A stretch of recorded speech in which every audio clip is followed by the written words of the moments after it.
Hey, welcome back. Today I'm going to talk to you about this child's chair that I made using Ambrosia Maple.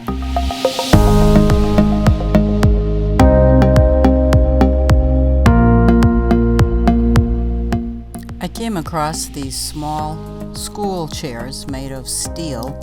I believe they were used for small children. At the seat level, they stand about 12.5 inches high. In addition to the chair, I made this little desk out of the same kind of wood, Ambrosia Maple. But with the desk, I have copper legs that I created that add a really unique and more organic feel. Thanks for watching my short little video. If you're interested in looking at this more, you can find me on Etsy. I'll leave a link to that below. Please subscribe and hit the little bell for more notifications. I post something new every week. Thank you.